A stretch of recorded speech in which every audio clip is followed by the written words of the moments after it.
audition du public dans pas très longtemps, qui me semble avoir ouvert une piste de renouvellement de l'action. C'est à la suite de cela que je ferai mon intervention en tentative de bonne coordination, tout à la fois avec les attentes des collègues et amis qui ont fait le séminaire et avec ce qui vient d'être dit.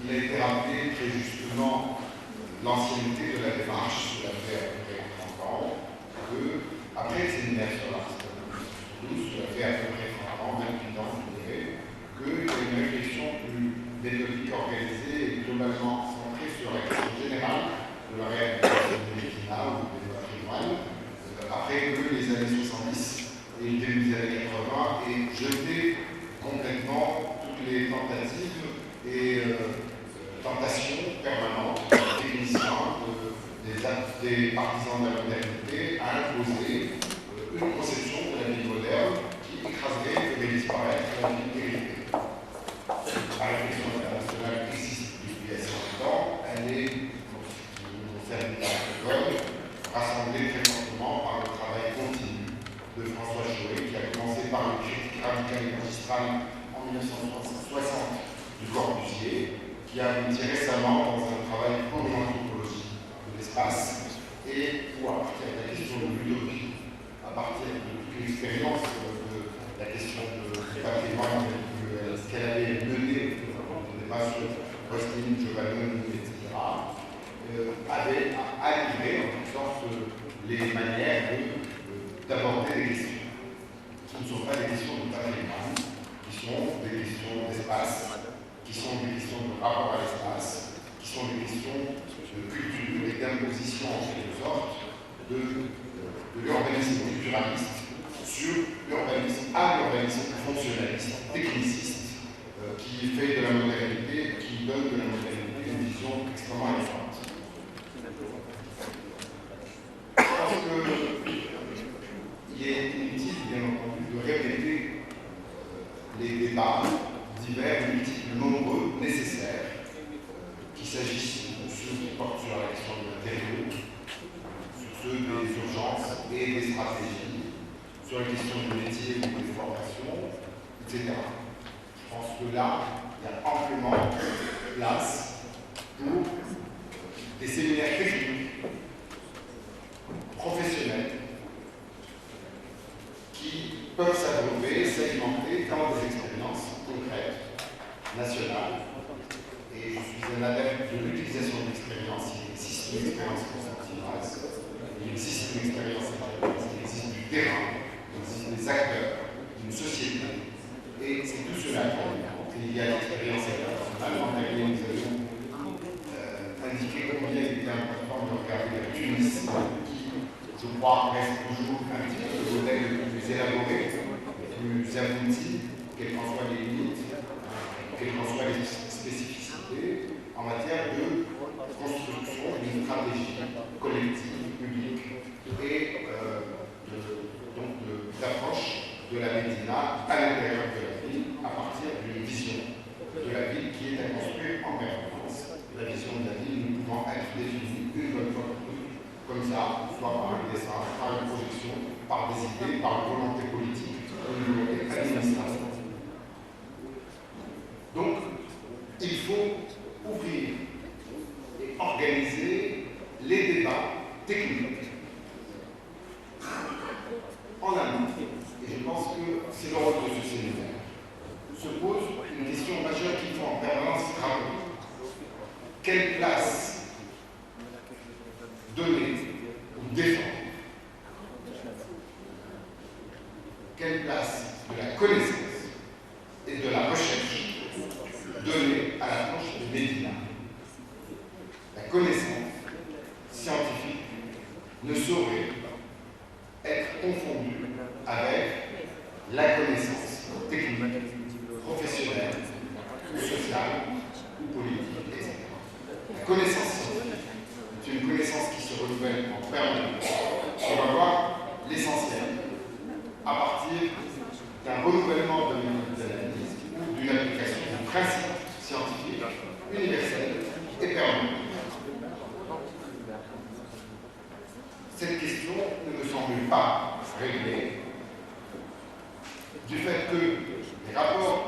l'université et le monde du savoir, le monde de l'action et de la décision restent confus. Ce sont des problèmes plus larges, qui sont ceux de la construction des sociétés démocratiques, qui sont des questions de la séparation des rôles. Et ces questions-là ne seront pas réglées ici, mais bien entendu, toute opportunité est importante pour rappeler cette question et cette nécessité, aussi bien à ceux qui, là, peut-être, ou trop ambitieux ou précipités, éloignent l'université ou la recherche d'un revers de main en disant que c'est du théorique et ça n'a pas tellement de place. Ou bien ceux qui, à l'université, sont en permanence tentés de délaisser la position et la posture scientifique qui est difficile pour aller vers d'autres postures de substitution à l'action qui doit être celle des acteurs, etc. Voilà ce qui me semble être la question principale pour arriver à réaliser ce qui depuis longtemps a été pointé comme essentiel, comme démarche, la participation, la nécessité stratégique, comme question d'organisation, etc. Personnellement, j'aboutis à propos aussi bien des questions de patrimoine que des questions de gestion et de production de la ville à formuler une question générale que j'ai donnée comme intitulée à la recherche que j'entreprends et que je pilote avec mes collègues. C'est la question de la construction de l'action publique dans une visée de durabilité.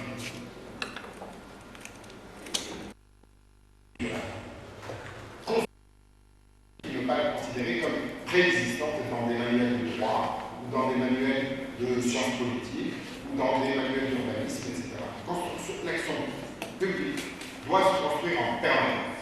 Elle répond bien sûr et relève un certain nombre de principes. Et deuxième point, c'est toute une question. Deuxième point, je m'appuie sur ce qu'a apporté la connaissance politologique orientée fortement par le recours à de la sociologie de l'action, interactionnisme, la sociologie des organisations, qui ont montré à l'échelle internationale depuis un certain nombre de temps que la question de l'action publique est en bonne partie une question de coordination de l'action. La question de la coordination de l'action est majeure, elle se pose partout. On peut la formuler simplement en termes de rapport entre l'OIAA, l'APC, les services techniques, des secteurs d'intervention, des acteurs sociaux, etc. Cette question de la coordination de l'action est une question importante, elle n'est pas technique. Elle n'est pas du tout technique. Elle est bien sûr politique, puisqu'elle dépend de l'organisation d'une société, du mode de concertation et d'accord dans une société. Elle rejoint une problématique fondamentale qui est celle des modèles de gestion sociaux et historiques de pays comme l'Algérie, qu'il faut analyser de façon comparée à ce qui se passe au Maroc, où il y a un autre modèle de gestion, à ce qui se passe en Tunisie également, à partir de questions du type pourquoi l'existence de l'argent ne permet pas de la croissance et de la transformation de la croissance en développement. C'est le problème de la rente pétrolière, c'est réglé, c'est traité. On le sait, la rente pétrolière est une catastrophe. Elle disqualifie en quelque sorte toute réflexion sur la construction d'une politique et de la construction de l'action publique, parce que la rente pétrolière, c'est constitue un contrat d'aliénation et de clientélisation de population par ceux qui gèrent l'argent du pétrole. Et il est évident, là, en matière de développement, il faut impérativement montrer la nécessité de passer de l'économie de rente pétrolière à une économie financière, comme le font les pays, certains pays du Golfe, qui dès les années 70 ont construit de la mobilisation pour du pétrodollar, ont fait que le produit de l'investissement par l'argent du pétrole dans les banques internationales devient plus important que le produit du pétrole lui-même. Et l'Algérie a ses stratégies à faire et il faut qu'elle la suive, sinon n'importe quelle crise de conjoncture politique la précipite à nouveau dans un avenir. Question du modèle de régulation qui est celle de la relation entre des État moderne, construit à partir du modèle colonial, par exemple, ou du modèle résidentiel général, et puis de modèles de régulation traditionnels. Le Maroc en est un exemple. La régulation ne dépend pas du tout de la superposition d'un État moderne sur l'État marseillais. Non, la régulation résulte d'autre chose, de relations de clientèle entre autorité, pouvoir et société. Et dans la société fonctionnent des systèmes de régulation. Et puis, on a aussi pour la Tunisie d'autres exemples.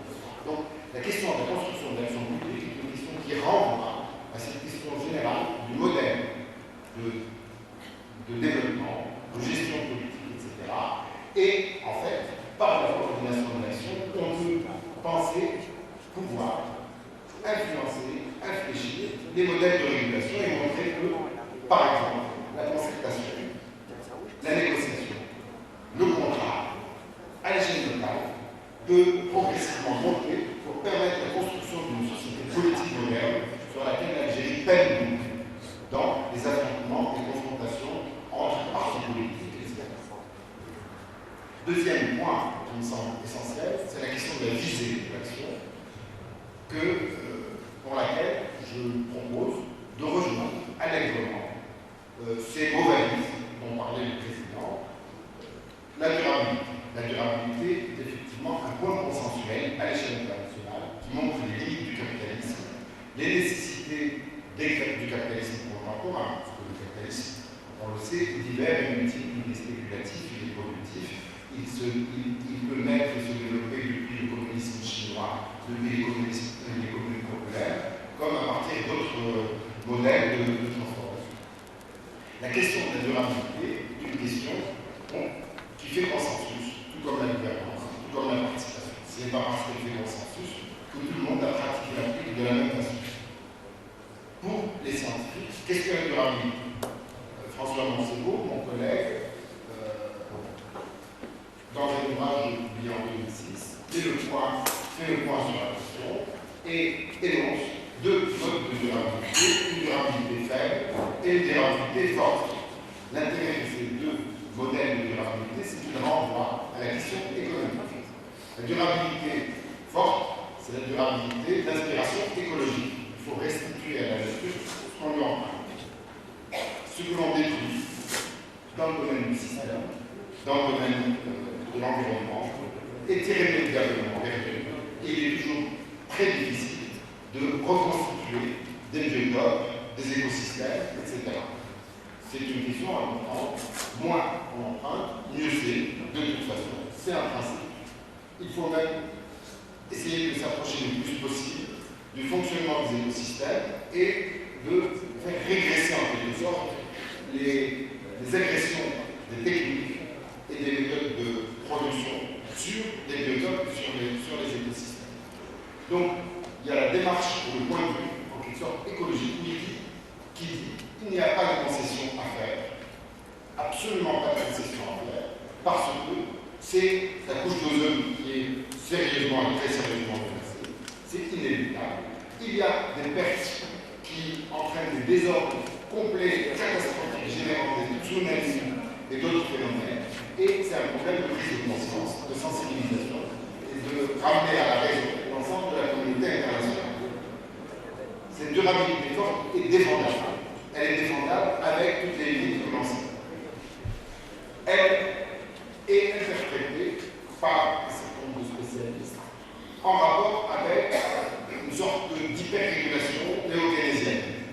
En gros, si on prend la théorie du passager clandestin de Manco-Olson, c'est-à-dire que, au fond, les groupes majoritaires s'agitent, se bougent beaucoup, et tout ce qu'ils font ne sert à rien, ce sont des petits groupes bien organisés qui orientent et définissent l'évolution des choses. Ce sont les petits groupes qui sont capables de stratégie, qui sont capables d'atteindre leur fin, et donc il faut que l'État se surimpose à ces groupes et qu'il impose des politiques publiques régulatrices dans lesquelles l'intérêt public l'emporte toujours. Alors, il y a des visions autoritaires de cela, il y a des visions moins autoritaires.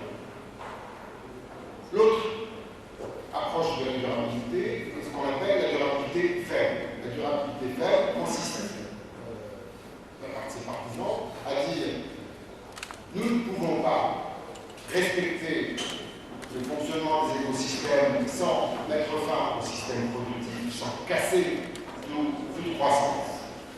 Et ça ne marchera jamais. Il y a les techniques et les technologies. Nous sommes à un niveau très avancé de créativité technique et de réponse à des problèmes très sérieux. Et à chaque fois que l'on perd quelque chose dans les écosystèmes, dans les environnements, etc., on doit être en mesure de substituer par les technologies ce que l'on a dégradé. Ça s'appelle de la durabilité ferme. Et cette démarche de durabilité ferme se raccorde à ce qu'on appelle l'approche néolibérale ou libérale. C'est-à-dire que c'est une approche qui fait confiance principalement au jeu des acteurs, au principe de l'investissement et de la concurrence, etc. Et toute la question, c'est celle de l'orientation à la fois des marchés, des investissements, des jeux d'acteurs, par les politiques publiques. Donc, c'est la question de la durabilité.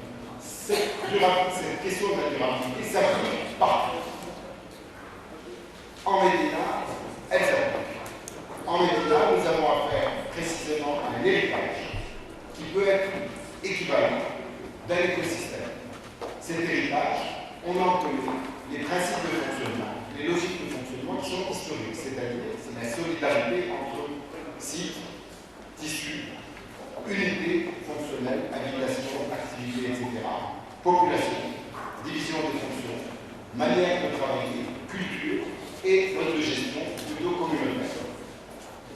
Eh bien, là, je crois qu'il y a un chantier à ouvrir de réflexion sur la façon dont on peut composer, c'est ma position, ma théorie.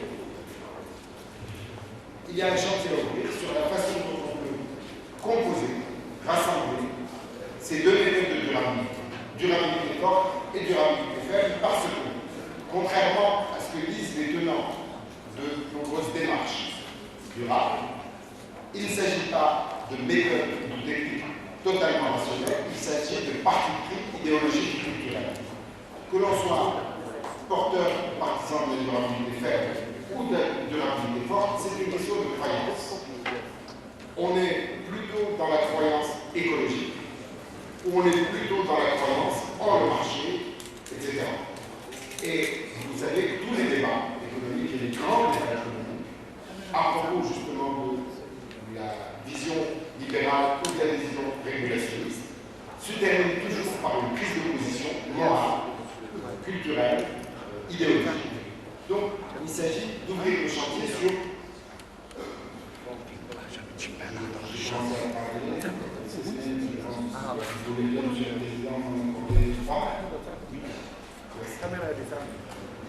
donc, il me semble que sur le plan scientifique, il y a lieu d'ouvrir la discussion et le travail sur les modes de combinaison possibles de l'application de principes de durabilité forte, c'est-à-dire de réfléchir à propos des médias sur ce qu'il faut à tout prix conserver de façon en quelque sorte dogmatique. Il y a des choses qu'il ne faut pas, auxquelles il ne faut pas toucher. Essayer de ne pas toucher, il faut les restituer en permanence. Par exemple, ça doit être la trame, le tissu. D'autres choses à chercher. Et puis, il y a de la durabilité faible également à appliquer.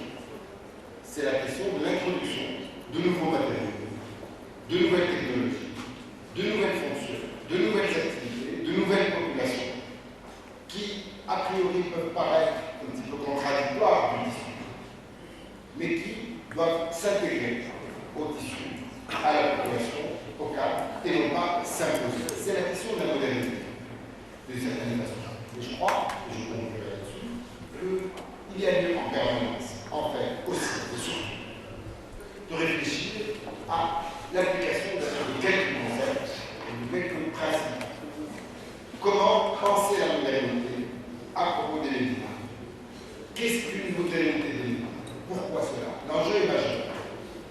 On continue aujourd'hui à voir fonctionner à la fin, au début du XXIe siècle, les mêmes schéma idéologique et culturel qui condamne en quelque sorte les tissus anciens et les médias pour ce que serait leur archaïsme, leur vétusté.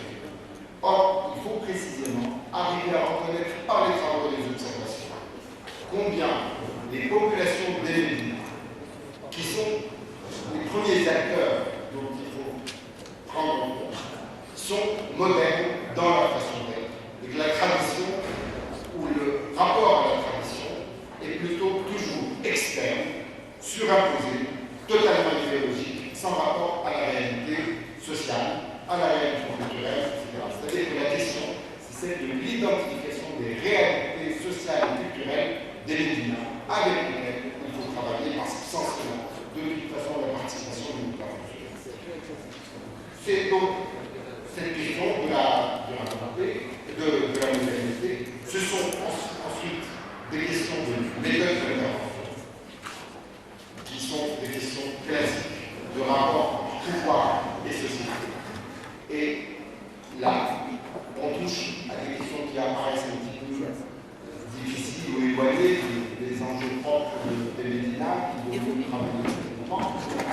Je pense que de ce point de vue, la réflexion sur la mobilisation des populations, la question de la participation, c'est une réflexion stratégique à avoir à propos de régulation, et je reviens au point d'air. Parce que c'est à propos des méthodes de participation, c'est avec les méthodes de participation que l'on peut penser et inventer des relations contractuelles à l'intérieur de la société urbaine, à l'intérieur de la société en question, pour construire à ce moment-là et avec cela le politique. Non pas à partir de définitions tout à fait étrangères, mais à partir de ce qu'il y a comme force sociale réelle, comme position et comme intérêt des forces sociales qui sont contenues dans la vie, qui obligent et imposent en quelque sorte à l'autorité de se positionner. Et cette autorité, eh bien, a intérêt, c'est un autre point de vue, une autre position et proposition. L'autorité, contrairement à ce que l'on pense, n'est pas dans une extériorité totale à la société qui imposerait ses visions technocratiques. L'autorité est mue d'abord et avant tout par un besoin de légitimation. Et toute sa question est celle de trouver dans l'action des moyens de se renforcer.